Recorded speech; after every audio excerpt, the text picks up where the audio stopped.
Alors, l'affaire Buckingham, c'est l'histoire revisitée des Trois Mousquetaires, très revisitée. C'est toi? Oh, mais coquin. Et dans l'ADN du spectacle, il y avait déjà tellement de ça foisonnait, c'est une espèce de feu d'artifice complètement loufoque.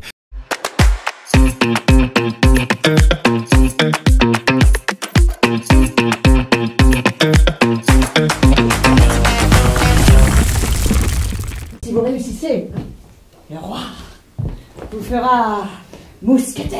Tout à fait. J'y vais de ce pas. Attendez. Il faudra voyager incognito. La route est pleine de dangers. Je n'aimerais pas que vous échouiez. Je n'échouillerai pas. Il y a un moyen infaillible pour ne pas échouiller. Déguise-toi en femme. Une Castel mort se travestir. Un futur mousquetaire doit savoir payer de sa personne.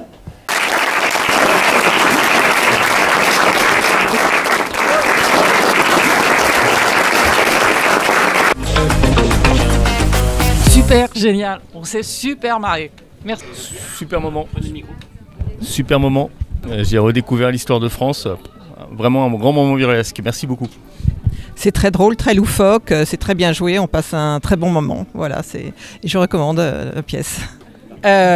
C'était très très drôle, déjanté, enfin vraiment des textes de chansons absolument formidables. On a passé un excellent moment. Alors moi je trouvais ça très très bien écrit, très drôle, très bien rythmé, parfaitement dosé, un très bon divertissement, vraiment un très très bon spectacle. Bravo à tous, super. J'ai trouvé ça très rafraîchissant entre le moderne et l'ancien et j'ai passé vraiment un très très bon moment. Les acteurs sont très investis et ça nous fait grand plaisir. J'ai trouvé que c'était très rigolo et à la fois très bien rythmé, comme ça a été dit. Les chansons étaient rigolotes, bien écrites et le rythme très bon. Bravo. Elle est crevée, la vieille. Pas de chance, elle respire. Oh zut, elle se réveille. Quelqu'un qui m'a là. Shit. Que se passe-t-il? Rien. Rien. Salut. Salut. Ma mère. N'appelle pas ma mère. Tout va bien? Mais mère, c'est sa mère, Marie de Médicis. Va te remettre au lit. Oh, vous êtes ridicule. Sophie Jolis, donc j'ai écrit et composé le spectacle et je joue Marie de Médicis et une libertine qui s'appelle Brigitte. Julie Costanza, je joue le rôle d'Anne d'Autriche et d'Henriette. Arnaud Patron, je joue le rôle de Louis XIII et de D'Artagnan. Guillaume Nocturne, je joue le rôle de Gaston Ier de France et le duc de Buckingham. Et moi je suis Jean-Philippe Azéma, je joue le rôle de Richelieu et j'ai mis en scène cette bouffonnerie. Voilà, qui s'appelle l'affaire Buckingham. Ainsi donc, en mon nom, vous pourriez l'honorer. Moi? Vous? Mais Majesté. Qui mieux que Richelieu? Non mais sans déconner, il est vraiment sérieux? Qui l'autre, cher cardinal, peut remplir cet office et garder le secret? Rendez-moi ce service. Bon, c'est dit, topez là. Hop. Je crains que vous ne trouviez ces choses-là dégueu. Oh,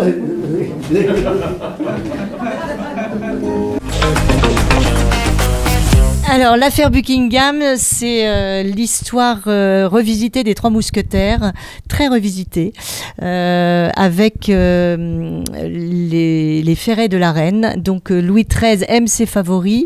Marie de Médicis et Richelieu complotent chacun avec leurs propres intérêts. Marie de Médicis veut mettre son cadet Gaston au pouvoir et donc veut virer Louis XIII. Et Richelieu veut, au contraire, garder Louis XIII au pouvoir puisque c'est l'éminence grise du roi. Arrive Anne d'Autriche, la femme de Louis XIII, qui est complètement désespérée de ne pas avoir d'enfant et parce que son mari préfère ses favoris. Donc voilà, elle est un petit peu perdue.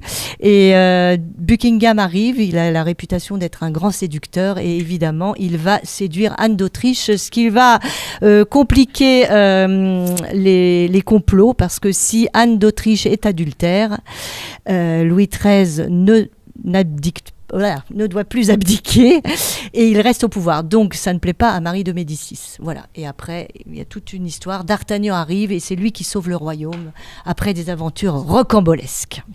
Alors Anne d'Autriche était espagnole. Voilà pourquoi elle parle avec l'accent espagnol.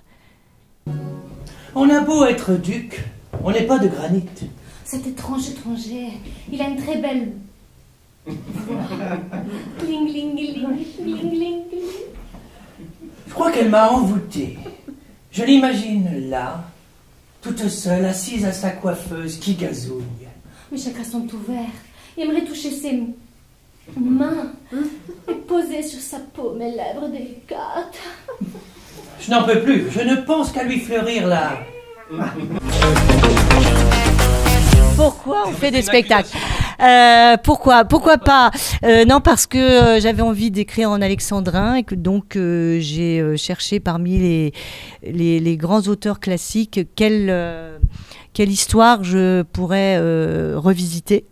Et voilà, et j'ai choisi Alexandre Dumas et Les Mousquetaires et après voilà, je suis partie en vrille et j'ai inventé sur un fond de vraie histoire de France parce qu'il y a quand même beaucoup de choses vraies. Voilà, j'ai brodé et j'ai réactualisé tout ça. Voilà.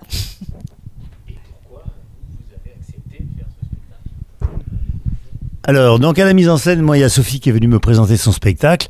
Et dans l'ADN du spectacle, il y avait déjà tellement de ça foisonnait. C'est une espèce de feu d'artifice complètement loufoque. Et moi, c'est vraiment beaucoup de choses que j'aime dans le théâtre. J'aime pas que ça, mais ça fait vraiment partie de ces spectacles. Je me suis dit, on va s'amuser à faire ça. Et puis voilà, on a choisi vraiment trier sur le volet des comédiens d'exception, qu'on a eu beaucoup de mal, qui nous coûte assez cher à la production. Mais bon, on a réussi à les avoir quand même. Et non, c'est on s'est amusé. Chacun est parti dans ses délires. Alors c'est bien parce qu'il y avait un monsieur tout à l'heure qui nous disait que malgré ce foisonnement, c'était très précis et qu'on suivait bien cette histoire qui est déjà à la base un petit peu compliqué. Voilà, donc pourquoi je l'ai accepté? Parce que je me suis dit, mais qu'est-ce qu'on va se marrer et qu'est-ce qu'il y a moyen de faire marrer les gens de façon intelligente, parce que c'est quand même sur une trame historique et avec un langage en alexandrin 2.0, quoi. Voilà. Ben ça. Et vous, pourquoi vous avez accepté de jouer? Moi, c'est parce que Jean-Philippe parle tellement bien que voilà, il m'a conquis et puis voilà. Et puis j'avais rien d'autre aussi, c'est ça. Non, en vrai, on m'a obligé. Parce que moi, on m'a proposé, on a choisi de me faire confiance et quand j'ai fait la première lecture avec toute cette bande de baltringues, je me suis dit pourquoi pas, voilà. Ouais, et puis c'était aussi un défi de faire en alexandrin, de faire du chant et de jouer, et puis des costumes d'époque, voilà, c'est un tout ça. Donc ça donne forcément envie.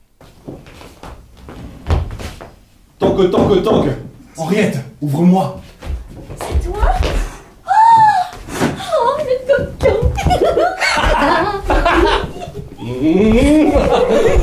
Enfin, tu es à moi. Ah oui, au diable les conventions de la cour. Au diable les alexandrins. T'as raison, on s'en fout aussi. Viens, on parle normalement. Ça va, toi? Ouais, ça va et toi? Ça va super. Ça fait bizarre, hein? Oui, mais ça fait du bien aussi. Putain, qu'on plus de rimes, j'en avais plein. C'est pas une raison pour être grossier. Oui, on n'a pas que ce spectacle qui tourne. La compagnie a d'autres spectacles et notamment un deuxième spectacle qui sera à Avignon, qui s'appelle La Faiseuse d'Ange et qui sera à l'Espace Saint-Martial à 16h15 tous les jours et qui est dans un tout autre genre, un spectacle sérieux qui raconte l'histoire vraie de Marie-Louise Giraud qui a pratiqué des avortements clandestins sous l'occupation en 42-43. Sous Pétain. Donc ça, le spectacle raconte l'enquête et le procès de cette femme. Voilà. Oui, à Avignon. À Avignon, j'ai mon spectacle que j'ai écrit avec mon partenaire Jean-Baptiste Darrosé qui s'appelle Odyssée, la conférence musicale. C'est un spectacle familial, jeune public, pour les 7 à 107 ans. Et voilà, n'hésitez pas à venir. Qu'est-ce qu'on se marre à la condition des soies à 11h50, il me semble. 11h45, 50.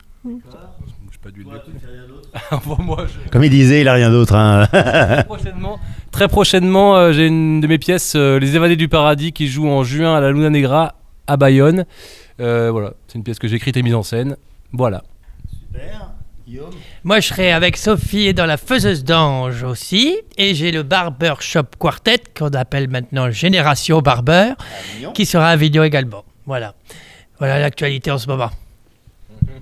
Voilà, et puis moi je suis en train de monter un air de famille de Jaoui Bakri qui sera à Avignon également cet été à 17h20 au Théâtre des Corsins. Voilà.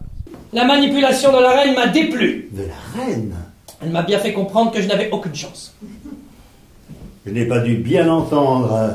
Vous devez vous tromper, à la cour, toutes ces dames ont très vite succombé à vos multiples charmes. Et nous espérons vraiment que vous ferez honneur à votre réputation. Vous êtes un séducteur. J'ai déjà l'attention d'une dame de la cour. Comme on dit au Québec, je suis tombé en amour. Bravo! À la bonne heure!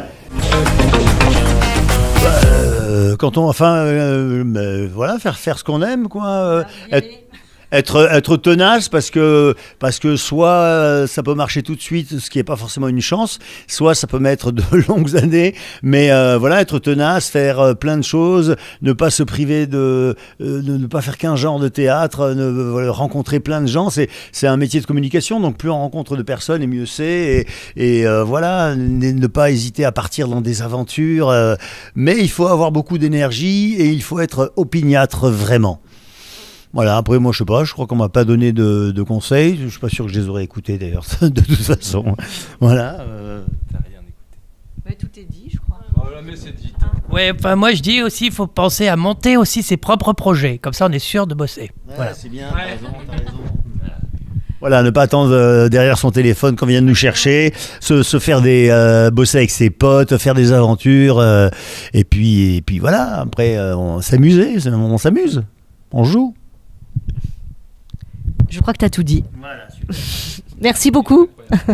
Mon Zafou, il cherche mon Zafou, ça c'est fou, yeah.